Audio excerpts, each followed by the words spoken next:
Maio de 1940. A Europa está em guerra, mas o fronte ocidental permanece em silêncio.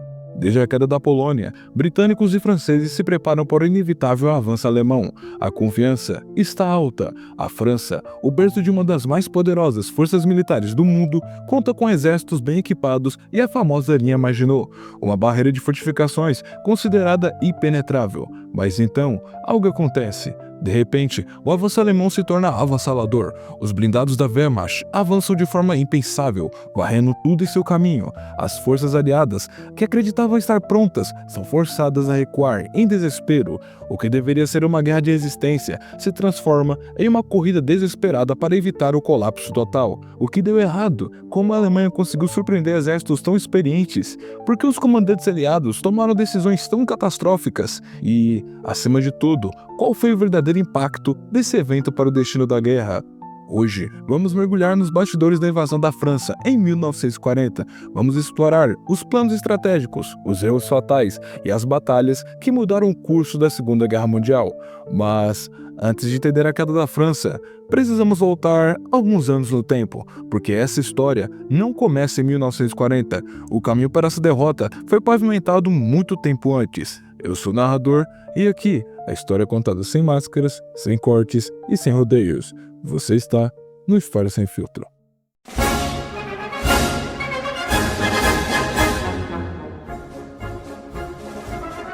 A derrota de um exército não acontece no momento da batalha, ela começa muito tempo antes, nos erros de planejamento, nas decisões políticas e nas estratégias que pareciam brilhantes no papel, mas falharam miseravelmente no campo. Para entender como a França foi varrida em questão de semanas, precisamos voltar no tempo e observar os sinais de alerta que foram ignorados.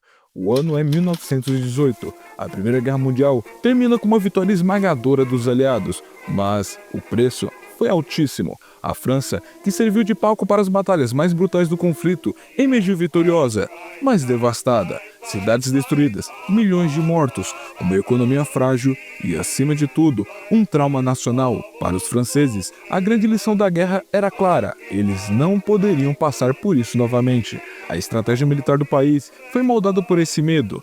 O objetivo não era mais atacar, avançar ou conquistar. O objetivo era resistir, e para isso, a França investiu pesado na construção de uma barreira defensiva, que em teoria tornaria qualquer invasão impossível: a linha Maginot. Mas havia um problema. Enquanto a França estava focada em se proteger, um homem na Alemanha estava planejando o oposto. Desde que assumiu o poder em 1933, Adolf Hitler deixou claro que queria reconstruir a força militar alemã e apagar as humilhações do Tratado de Versalhes. A primeira grande jogada de Hitler veio em 1936, quando ordenou a remilitarização da Renânia, uma região que, segundo o Tratado de Versalhes, deveria permanecer desmilitarizada. Isso era um teste. Hitler sabia que se a França reagisse e enviasse tropas para expulsar os alemães, ele não teria forças para resistir. Seus generais estavam apreensivos. Qualquer movimento francês poderia significar o colapso do regime nazista antes mesmo dele se consolidar seu poder. Mas a França não reagiu, nem o Reino Unido. Nenhuma bala foi disparada, nenhuma postura firme foi tomada. O Ocidente assistiu à violação do tratado e não fez nada. Para Hitler, a mensagem era clara: ele poderia continuar avançando. Com a Renânia segura, Hitler assegurou seu plano de expansão. O exército alemão cresceu rapidamente, a produção de tanques e aviões disparou e a doutrina militar alemã evoluiu. Enquanto os generais franceses ainda acreditavam que a próxima guerra seria travada como a Primeira Guerra Mundial, com trincheiras e combates prolongados, os alemães estavam desenvolvendo uma nova abordagem: a Blitzkrieg, a guerra relâmpago, baseado na velocidade e na surpresa, tendo como seu principal teórico e idealista o general alemão Hans Guderian, que naquele momento era responsável por inspecionar as recém-criadas unidades Panzer alemãs e posteriormente comandaria as principais unidades blindadas na invasão da França. Então, em 1939, a Alemanha deu o próximo passo. Em 1º de setembro, Hitler invadiu a Polônia. Os britânicos e franceses, que haviam prometido proteger os poloneses, não tiveram escolha a não ser declarar guerra à Alemanha. Mas algo estranho aconteceu. Enquanto os alemães esmagavam a Polônia em poucas semanas, os exércitos britânicos e franceses, estacionados na fronteira ocidental da Alemanha, ficaram parados. Nenhuma grande ofensiva foi lançada. nenhum ataque foi realizado. Esse período ficou conhecido como Guerra de Mentira, uma fase em que, apesar da declaração de guerra, quase nada aconteceu no fronte ocidental, com o único acontecimento relevante sendo a invasão da Dinamarca e Noruega pelos alemães. Porém, o fronte principal da guerra estava parado, um silêncio ensurdecedor que não duraria muito. E então, em maio de 1940, o silêncio foi quebrado. Hitler finalmente virou sua atenção para o oeste, mas ele não atacaria como os franceses esperavam. Ele tinha um plano ousado, diferente de tudo que os aliados previam. O nome desse plano? Operação Fallgelb. Novamente, os alemães marchariam pelas planícies francesas, mas, dessa vez, o sentimento de vingança tomaria conta da mente dos soldados alemães, que desejavam apenas uma coisa: marchar sobre Paris. Ich weiß einen Weg, der führt dich, mein Bruder, der führt dich ins Große. A guerra no fronte ocidental estava prestes a começar de verdade, mas os franceses e britânicos acreditavam que já sabia como ela se desenrolaria. Na visão dos aliados, os alemães fariam o que sempre fizeram: atacariam diretamente pela Bélgica, tentando repetir a invasão da Primeira Guerra Mundial, e os exércitos franco-britânicos já estavam preparados para impedir esse avanço. Mas só havia um problema: os alemães não jogavam mais com as regras da guerra tradicional. Em vez de repetir os erros do passado, Hitler apostou em uma estratégia radicalmente diferente. Uma estratégia que pegaria os aliados completamente de surpresa e mudaria o rumo da Segunda Guerra Mundial. O plano original alemão para a invasão da França era um ataque direto pelo norte, avançando pela Bélgica, mas esse plano tinha um problema: ele era previsível. Os franceses esperavam esse movimento e estavam prontos para combatê-lo. Foi então que um dos estrategistas mais brilhantes da Wehrmacht, o general Erich von Manstein, apresentou uma ideia audaciosa. Em vez de atacar de frente, os alemães usariam a Bélgica apenas como distração e atacando a mesma por duas frentes: ao norte pela conquista da Holanda e o verdadeiro ataque, que viria por onde ninguém esperava: a densa floresta das Ardenas, uma região considerada intransitável para as forças blindadas. O objetivo era simples, mas devastador. Enquanto os aliados moviam suas forças para combater a invasão da Bélgica, os alemães fariam uma penetração surpresa pelas Ardenas, atravessariam o rio Mosa e cortariam os exércitos franceses e britânicos do resto da França. Essa manobra, conhecida como corte em foice, deixaria as forças aliadas cercadas e sem saída. E no centro desse plano estavam alguns dos mais habilidosos comandantes da Alemanha: Hans Guderian, o mestre da guerra blindada, liderando os Panzerkorps para avançar rapidamente e romper as defesas inimigas; Erwin Rommel, um estrategista brilhante e recém-promovido que comandaria a 7ª Divisão Panzer, avançando a uma velocidade impressionante; Fedor von Bock, o comandante do grupo de exércitos B, responsável pela ofensiva na Bélgica e Holanda para enganar os aliados; e Gerd von Rundestad, o comandante do grupo de exércitos A, lideraria o ataque real, avançando rapidamente pelas Ardenas, com as divisões blindadas. Do lado francês, a responsabilidade de conter a invasão recaiu sobre Maurice Gamelin, comandante-chefe das forças francesas, e Lord George, líder do corpo expedicionário britânico. Mas, enquanto os generais alemães estavam prontos para uma guerra rápida e agressiva, os franceses ainda acreditavam em uma guerra de trincheiras e posições fixas. Isso seria um erro fatal. 10 de maio de 1940, o silêncio da Guerra de Mentira chega ao fim. A máquina de guerra alemã avança contra 3 nações ao mesmo tempo: Holanda, Bélgica e Luxemburgo. O objetivo, é claro, atrair os aliados para o norte e desferir um golpe mortal pelo sul. O ataque alemão à Holanda foi protagonizado por Albert Kesselring, general da Luftwaffe, e pelo general Kurt Student, pioneiro das forças aerotransportadas da Alemanha e comandante da 1ª Divisão Aerotransportada Alemã. Sua missão era testar uma nova tática de guerra: o uso massivo de paraquedistas para tomar pontos estratégicos antes que o exército inimigo pudesse reagir. A invasão começou com um bombardeio pesado sobre Roterdã, Haia e outras cidades estratégicas, enquanto paraquedistas eram lançados atrás das linhas inimigas. O principal objetivo era tomar pontes e impedir que o exército holandês pudesse recuar e reorganizar sua defesa.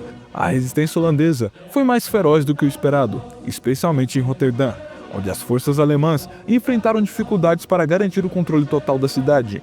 Para forçar uma rendição rápida, Hermann Göring, comandante da Luftwaffe, ordenou um bombardeio devastador sobre a cidade no dia 14 de maio. O ataque matou milhares de civis e destruiu grande parte da infraestrutura. O impacto psicológico foi imediato. O governo holandês, temendo que o mesmo acontecesse com outras cidades, se rendeu no dia 15 de maio, em menos de 5 dias de combate. A Blitzkrieg se mostrava um verdadeiro terror, e agora o foco se voltava para a Bélgica e para o verdadeiro golpe contra a França. Na Bélgica, os alemães sabiam que enfrentariam uma resistência forte. A principal linha defensiva era a fortaleza de Ibn-Emir, um dos fortes mais protegidos da Europa. O general Frederick von Bock, comandante do grupo de exércitos B, tinha uma missão clara: tomar a fortaleza rapidamente para abrir caminho para o avanço da Wehrmacht. Para isso, a Alemanha utilizou uma tática revolucionária. Tropas de elite da Luftwaffe aterrissaram no topo da fortaleza usando planadores silenciosos. Essa força, liderada pelo tenente Rudolf Witzig, utilizou explosivos especializados para neutralizar as armas e casamatas belgas antes que eles pudessem reagir. O resultado foi um choque total. Em menos de 24 horas, a fortaleza, considerada impenetrável, havia caído. Esse ataque abriu caminho para o avanço alemão, forçando os belgas e britânicos a recuarem. Com a queda do forte, os alemães rapidamente empurraram suas divisões blindadas para dentro da Bélgica. O grupo de exércitos B pressionava com força os aliados, consolidando a ideia de que ali estava acontecendo o principal ataque alemão.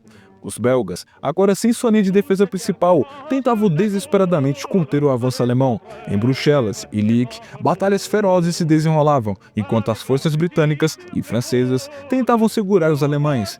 Mesmo diante do poder alemão, o exército belga lutou bravamente para retardar o avanço nazista. Algumas das batalhas mais intensas aconteceram nos arredores de Bruxelas e no rio Dyle, onde tropas francesas e britânicas tentaram montar uma linha defensiva, mas os alemães estavam sempre a um passo à frente. O general Erwin Rommel, liderando a 7ª Divisão Panzer, conhecida como a Divisão Fantasma, atacava rápido demais para que os aliados reagissem. Em questão de dias, suas forças já estavam muito além do que os generais aliados esperavam. Em 15 de maio, a situação se tornava insustentável. O exército belga estava à beira do colapso, e os britânicos e franceses começavam a perceber que tinham caído em uma armadilha. Foi nesse momento que o general Gmelin recebeu uma notícia devastadora. Os blindados alemães haviam atravessado as Ardenas e rompido as defesas francesas em Sedan. Isso significava que enquanto os aliados lutavam na Bélgica, suas tropas no sul estavam sendo cercadas. Nos dias seguintes, os combates continuaram, mas a situação dos aliados piorava rapidamente. Em 17 de maio, Bruxelas caiu nas mãos dos alemães. 20 de maio, as forças de Rommel já haviam chegado à cidade de Arras, na França, de forma rápida, imprevisível e principalmente quase invisível, isolando as tropas britânicas e francesas e ganhando sua alcunha como Divisão Fantasma. 28 de maio, o rei Leopoldo III vê que a luta não pode continuar e ordena a rendição da Bélgica. Agora, as forças britânicas e francesas estavam presas na costa, recuando desesperadamente na tentativa de fugir do cerco alemão. A Batalha da Bélgica não foi apenas uma derrota militar, foi o momento em que os aliados perceberam tarde demais que haviam caído em um plano genialmente arquitetado pelos alemães. E agora, uma das maiores operações de evacuação da história estava prestes a começar.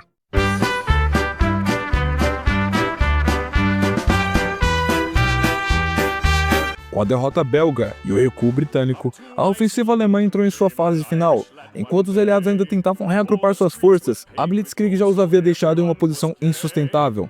No sul, as forças do grupo de exércitos A haviam conseguido atravessar o rio Meuse e romper as defesas francesas em Sedan. Esse avanço foi liderado pelas forças blindadas do general Heinz Guderian. Guderian viu sua ofensiva como uma oportunidade de ouro. Se conseguisse avançar rapidamente, poderia cercar e aniquilar completamente os exércitos britânicos e franceses antes que tivessem qualquer chance de escapar.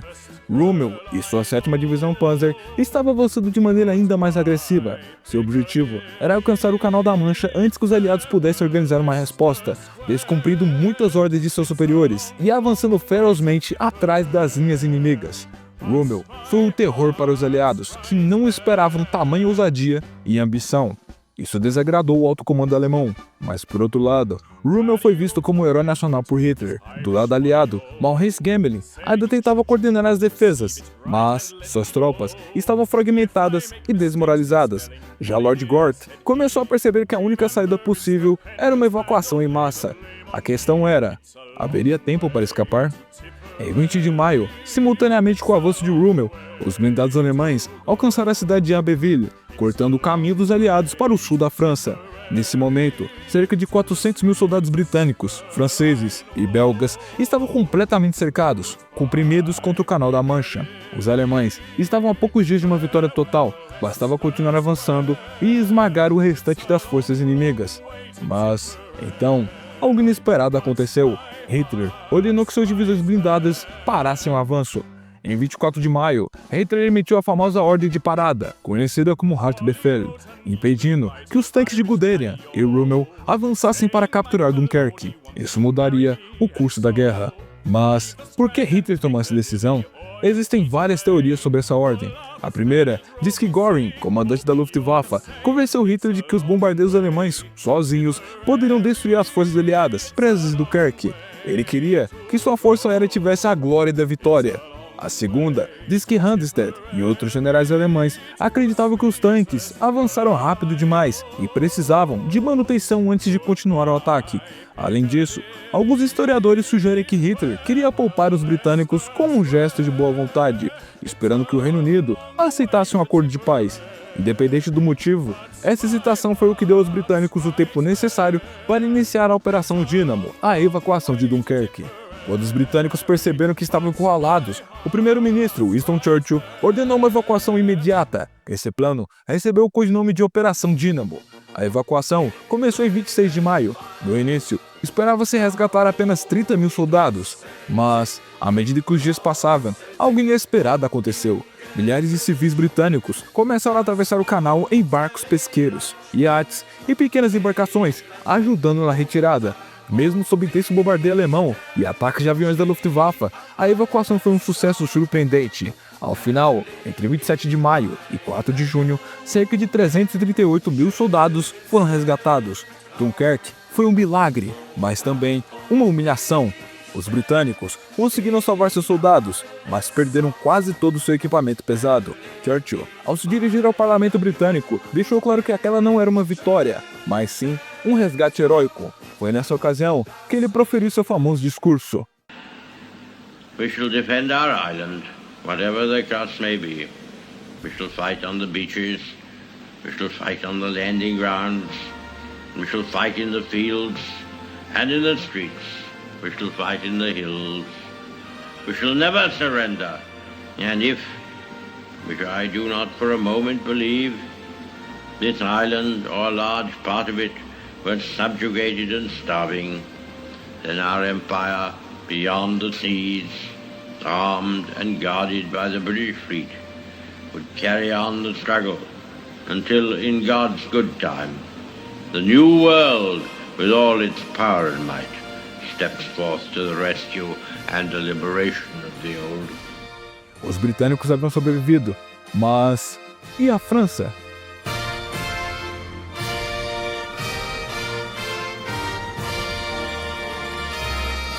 Com os britânicos fora do caminho, os alemães voltaram sua atenção para o restante da França.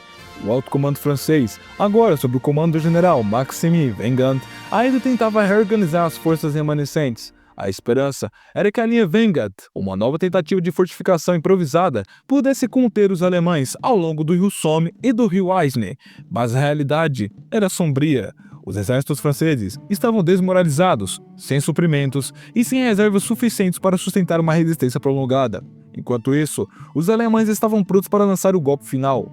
Em 5 de junho de 1940, o grupo de exércitos B iniciou um novo ataque. O plano alemão, denominado Fallhot, era simples: avançar rapidamente pelo norte e o centro da França, destruindo qualquer tentativa de resistência antes que os franceses pudessem reagir.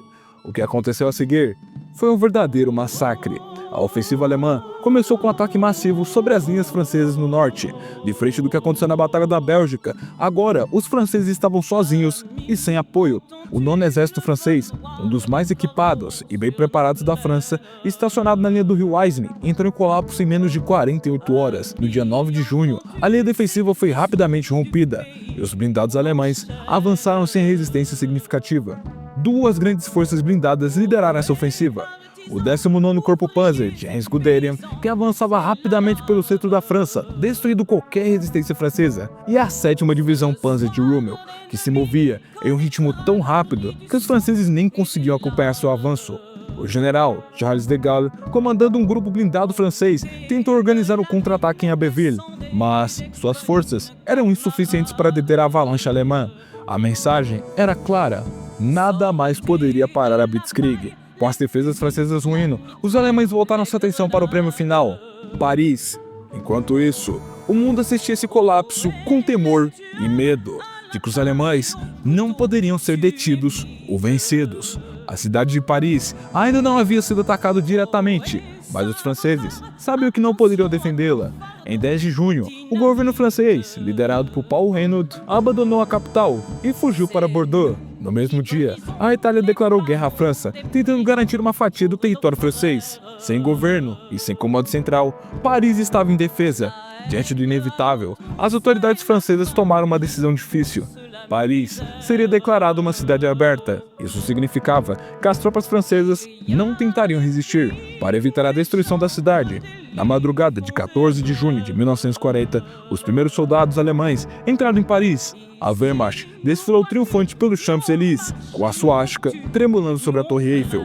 A França, que havia resistido por 4 anos na Primeira Guerra Mundial, agora caía em pouco mais de um mês. Com Paris ocupada e as defesas francesas destruídas, o novo líder do governo francês, o herói de guerra e marechal Philippe Pétain, viu apenas uma alternativa: pedir um armistício. Em 22 de junho de 1940, a França assinou sua rendição formal. Mas Hitler queria que esse momento fosse simbólico. Ele ordenou que a assinatura ocorresse no mesmo vagão de trem onde, em 1918, a Alemanha havia assinado sua derrota na Primeira Guerra Mundial. Ao final da cerimônia, Hitler permaneceu em silêncio. Por um momento, olhou ao redor e saiu sem dizer uma única palavra. Para ele, a vingança estava completa. A França agora estava dividida. O norte e o litoral ficaram sob a ocupação direta da Alemanha. O sul do país tornou-se um estado de Vichy, um governo colaboracionista liderado por Pétain, que cooperaria com os nazistas. E assim, a França, uma nação que um dia foi sinônimo de glória, cultura e poder militar, viu suas estrelas se apagarem de forma rápida e brutal sob a marcha dos exércitos alemães. Paris, a cidade que simbolizava a liberdade e a civilização, foi ocupada e sua luz ofuscada pela sombra da suástica. O cenário de sua queda não foi apenas um fracasso militar, foi o colapso de uma identidade cultural, de um orgulho que havia sido forjado nas batalhas mais sangrentas de sua história. No entanto, se olharmos com um olhar mais crítico, podemos entender que, de certa forma, as ambições francesas em Versalhes, com o Tratado de 1919, contribuíram diretamente para essa tragédia. Após a Primeira Guerra Mundial, a França, determinada a garantir que a Alemanha jamais se reerguesse, impôs condições severas em Versalhes, com pesadas reparações e limitações militares que buscavam impedir qualquer revanchismo. No entanto, essa atitude de vingança acabou gerando os alicerces para o que viria a seguir: uma Alemanha humilhada, mas disposta a se reerguer, com uma vingança implacável e com um regime sanguinário e nefasto. A ascensão do regime de Hitler e a militarização agressiva da Alemanha foram em grande parte frutos desse cenário de ressentimento criado após o Tratado de Versalhes. A elite francesa, com suas ambições e sua busca por dominação, ao invés de trabalhar por uma paz verdadeira e duradoura, alimentou um monstro que mais tarde se tornaria o seu pior pesadelo. E com isso, vieram os custos dessas ambições: 450 mil vidas perdidas, entre soldados e civis, que pagaram preço por essa falha estratégica e diplomática. A França, ao abraçar suas próprias ambições em Versalhes, não soube ver que a verdadeira paz não se constrói com humilhação, mas com compreensão. A França caía, mas a guerra estava longe de terminar. O que viria a seguir? Só o tempo diria.